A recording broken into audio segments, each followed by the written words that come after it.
नमस्कार मित्रों, मैं आचार्य भरत कृष्णदास पुनः आप सभी का स्वागत करता हूं हमारे YouTube चैनल मेरा सांवरिया सरकार में।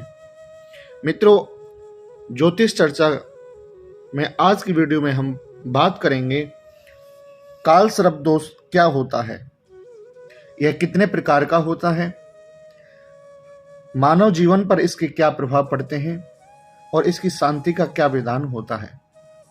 आइए मित्रों, सबसे पहले जानते हैं कि काल सर्प दोष होता क्या है।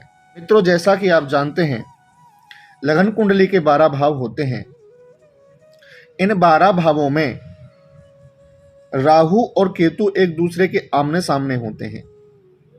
जैसे अगर राहु प्रथम स्थान में बैठा है तो केतु सप्तम में होगा, यदि राहु द्वितीय स्थान में बैठा है तो केतु अष्टम स्थान में होगा। एक दूसरे के बिल्कुल सामने होते हैं ये। तो जब राहु और केतु के एक साइड जब कोई भी ग्रह नहीं होता, जैसे यहां पर राहु है, यहां पर केतु है, आप अपनी कुंडली में जाकर के देख सकते हैं लगन कुंडली में कि जब राहु और केतु के एक साइड कोई ग्रह ना हो, बाकी के सारे ग्रह एक साइड में आ जाएं, तब काल सर्प योग बनता है। जैसे कि एक कुंडली का उदाहरण लेते हैं। यहां पर राहु लिखा है, यहां पर केतु लिखा है और यहां पर कोई भी ग्रह नहीं है, इन खानों में कोई भी ग्रह नहीं है, और यहां पर मंगल बैठा है, यहां पर शुक्र, शनि, सूर्य, चंद्रमा, बुध आदि सभी ग्रह इधर की साइड आ गए हैं, तब इसको हम काल सर्प योग कहते हैं। मित्रों, कभी कभार हम देखते हैं कि कोई ग्रह इधर है लेकिन ज्योतिष कहता है कि ये भी काल सर्प योग है। ऐसा कब होता है? मान करके चलो कि कोई ग्रह यहां पर बैठा है और उसकी डिग्री बहुत कम है, 1 डिग्री का या 2 डिग्री का है, मतलब 30 डिग्री तक कोई भी ग्रह एक घर में रहता है, 30 डिग्री के बाद वह अगले घर में चला जाता है। यदि 1 या 2 डिग्री है तो इसका मतलब है कि वो ग्रह अगले घर में अभी गया ही है, पूर्ण रूप से विराजित नहीं हुआ है, तो इसको भी हम काल सर्प योग की श्रेणी में ही लेंगे। या कोई ग्रह वक्री होकर के अगले स्थान पर बैठा हो, उसको भी हम काल सर्प योग की श्रेणी में लेते हैं।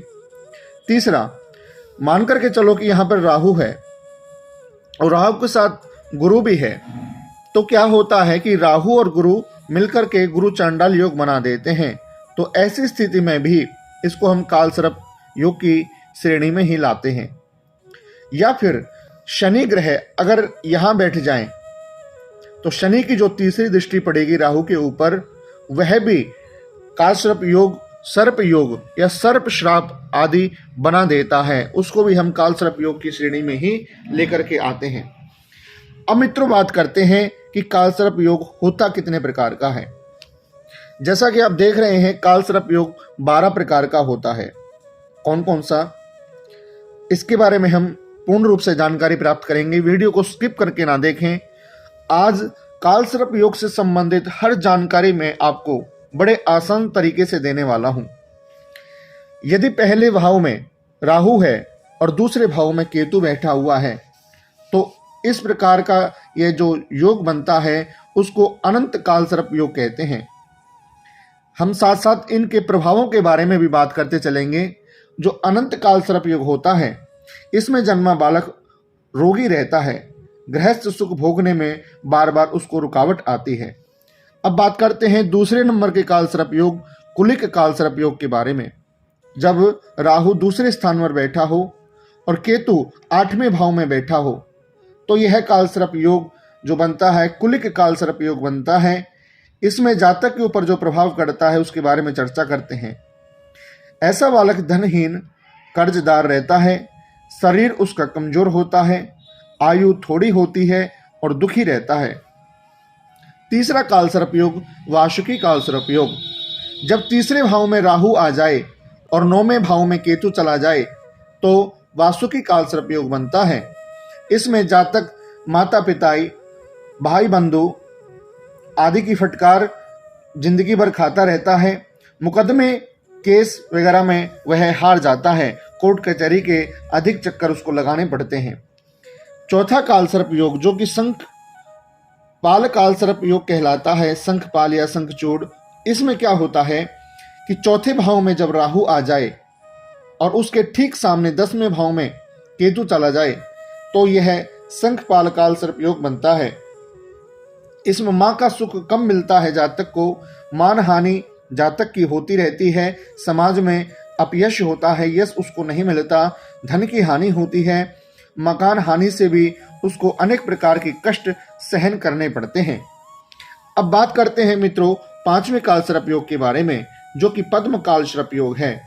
यदि राहु 5वें भाव में आ जाए और वहीं केतु ठीक सामने 11वें भाव में हो तो पद्म काल सर्प योग बनता है।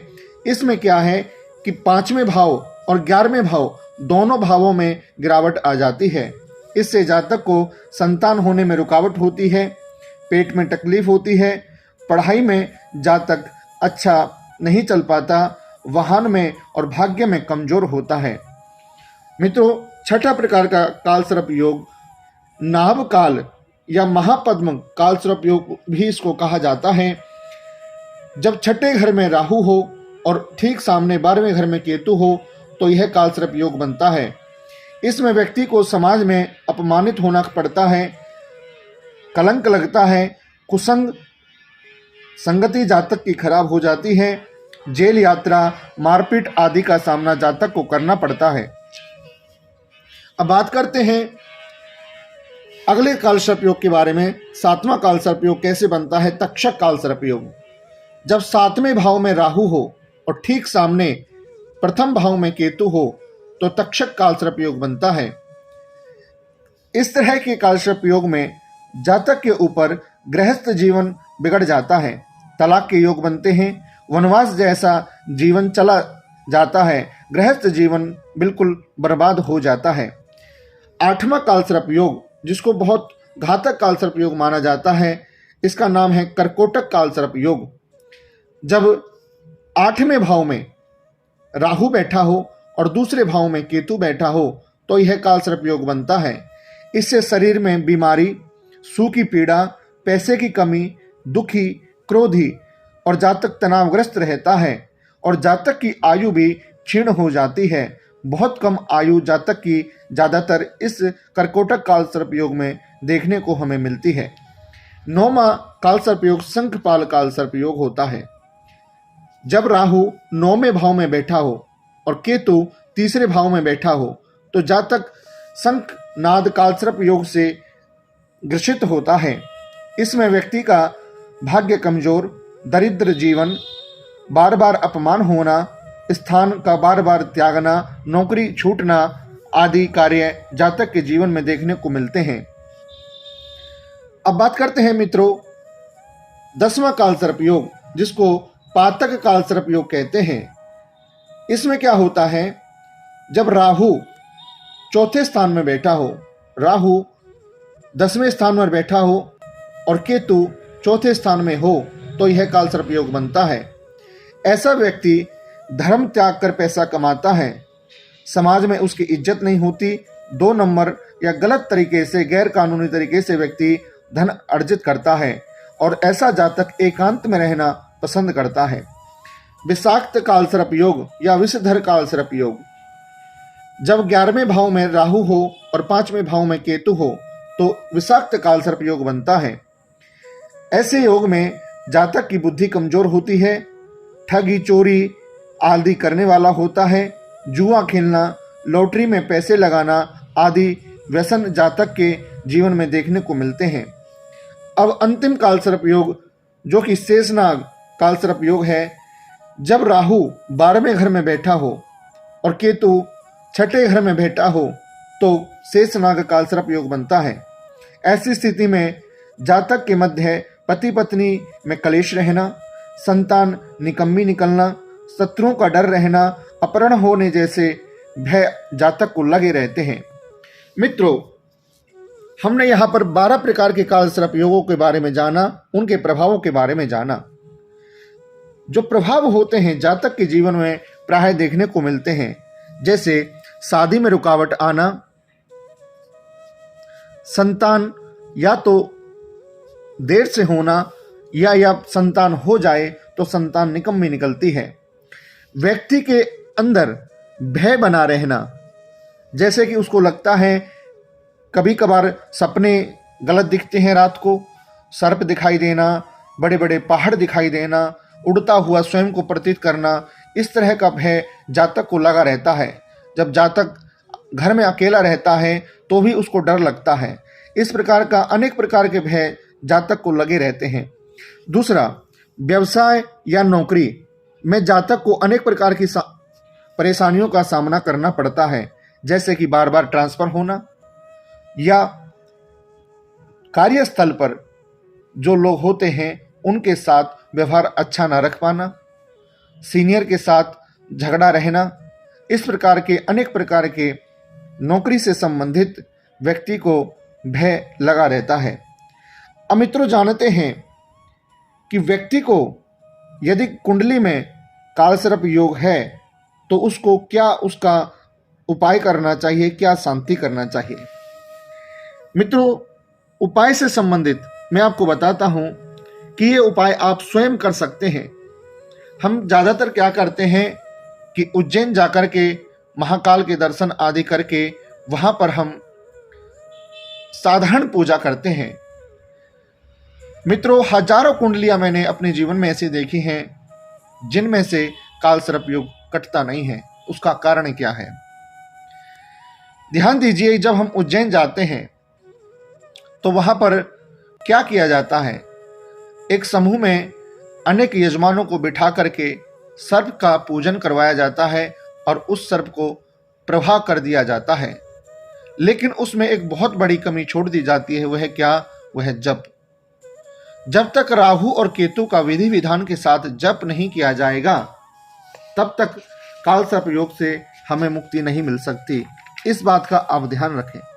हम कितनी बार भी उज्जैन चले जाएं, कितनी बार भी सर्प पूजा करवा लें वहां जाकर के, जब तक राहु और केतु का विधि विधान के साथ जप नहीं कर दिया जाए तब तक कालसर्प योग से मुक्ति नहीं मिलती।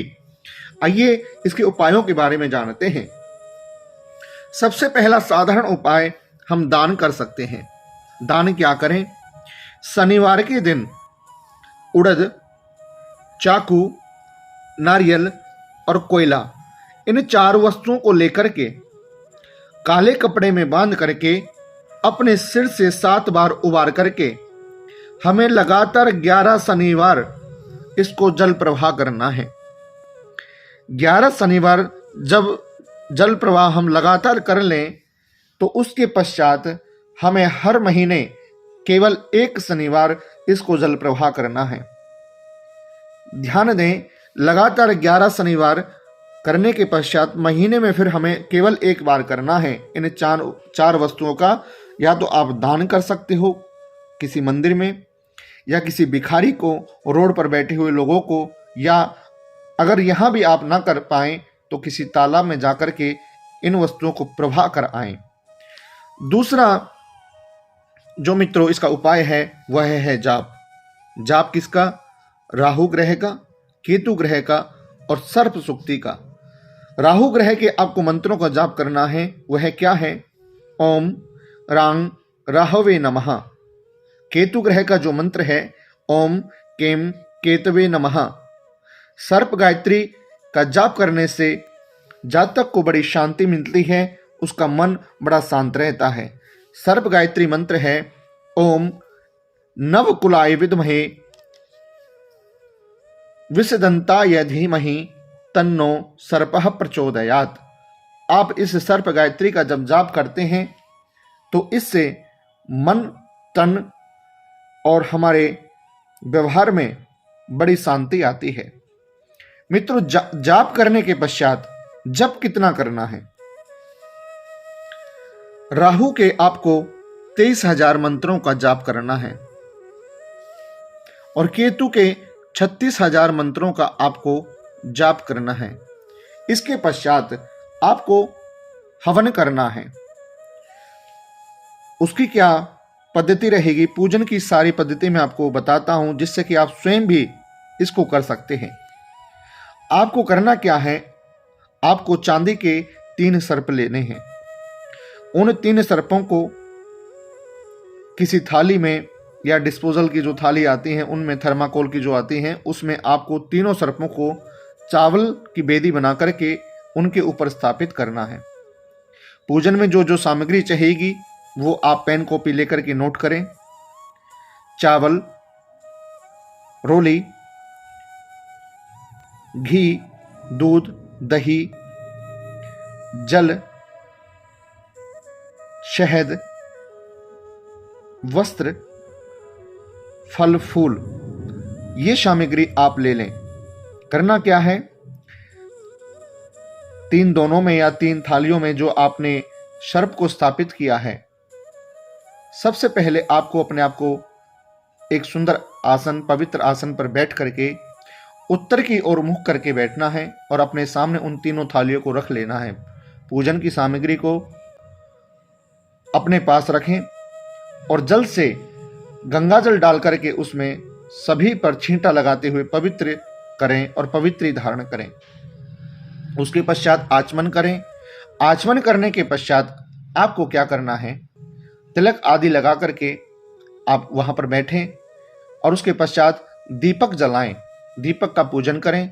दीपक पूजन करने के पश्चात आप सर्वप्रथम संकल्प करें। संकल्प किस तरह से किया जाता है वो मैं आपको बताता हूं। आप अपने हाथ की हथेली पर जल लें, अक्षत लें और संकल्प करें कि मैं फला व्यक्ति अपनी लगन कुंडली में राहु और केतु के कारण निर्मित काल सर्प योग की शांति के लिए राहु और केतु की और सर्प देव की मैं पूजन कर रहा हूं। ये मेरी कुंडली में शांत हों और मेरे जीवन को सुख में, आनंद में बनाएं, ऐसा मैं संकल्प करता हूं। हाथ में लिए हुए उस जल को आप जमीन पर छोड़ दें। उसके पश्चात आप पूजन करें। पूजन किस तरह से करना है, सबसे पहले आप उनको तीनों सर्पों को स्नान कराएंगे। पहले जल से स्नान कराएंगे, फिर दूध से, दही से, शहद से, घी से और उसके बाद कुछ मीठा, शक्कर आदि छोड़ करके फिर शुद्ध जल से आप उनको स्नान कराएं। शुद्ध जल से स्नान कराने के पश्चात आपको वस्त्र उनको पहनाने हैं, जनेऊ पहनाना है, तिलक आदि उन सर्पों को लगाना है। तिलक, अक्षत लगाने के पश्चात धूप दीप दिखा करके पुष्प आदि अर्पण करें। मिठाई, फल, लौंग, इलायची, सुपारी उनको चढ़ाएं। उसके पश्चात आपको क्या करना है, उसी आसन पर बैठकर आपको राहु, केतु और सर्प गायत्री का जो मैंने आपको बताया है, आप इसको एक दिन में नहीं कर सकते तो 4 या 5 दिन तक आप इस जप को करें और उसके पश्चात आपको क्या करना है, हवन करना है। हवन किस तरह से करेंगे, उसकी क्या सामग्री है वो मैं आपको बताता हूं। आप 1 किलो तिल लेंगे, 250 ग्राम पंचमेवा लेंगे, 100 ग्राम गूगल लेंगे और उसमें 250 ग्राम घी मिला देंगे। सिर्फ इतनी ही सामग्री आपको लेनी है, इसके अलावा और कुछ नहीं लेना है। आम की लकड़ियों की बेदी बना करके आप उसमें हवन करेंगे। हवन करने के पश्चात अब आपको क्या करना है, जो थालियों में सर्प रखे हुए हैं, इन तीनों सर्पों को आपका विसर्जन करना है। विसर्जन किस तरह से, नदी में जाएंगे, जो पवित्र नदी हो, गंगा यमुना आपके आसपास में, उस नदी में जाकर के हाथ में इन सर्पों को लें और प्रार्थना करें कि हे सर्पदेव, हे राहुदेव, मेरी लगन कुंडली में जो काल सर्प योग बना हुआ है, आप इसकी शांति करें। इस तरह कहते हुए जो सामान आपने इन सर्पों के ऊपर चढ़ाया है, जो पूजन की जो सामग्री थी, उसके सहित इन सर्पों को प्रभावित कर दें। निश्चित यकीन मानिए, आप इस तरह से आप यदि पूरी तरह से इस विधि विधान के साथ इस कार्य को करते हैं तो जीवन में आपको काल सर्प योग की बाधा नहीं सताएगी। इससे संबंधित जो भी प्रभाव जातक के जीवन में आते हैं वो आपको देखने को नहीं मिलेंगे। मित्रों, आशा करता हूं कि आप भली भांति इस वीडियो को समझे होंगे कि काल सर्प दोष क्या है, क्या प्रभाव होते हैं, किस तरह से उसका शांति किया जाता है। फिर भी यदि आपके मन में कोई शंका है तो निश्चित रूप से आपका समाधान किया जाएगा। कमेंट बॉक्स में जाकर के आप हमें बताएं कि आपकी क्या समस्या है। यदि आप हमारे द्वारा काल सर्प योग की शांति करवाना चाहते हैं तो मित्रों, नीचे दिए गए नंबर पर आप कांटेक्ट कर सकते हैं हमसे बात कर सकते हैं। यदि चैनल पर पहली बार आए हैं तो चैनल को सब्सक्राइब करें ताकि धर्म और ज्योतिष से संबंधित वीडियो आपको प्राप्त हो सके। जय श्री राधे, जय श्री कृष्णा।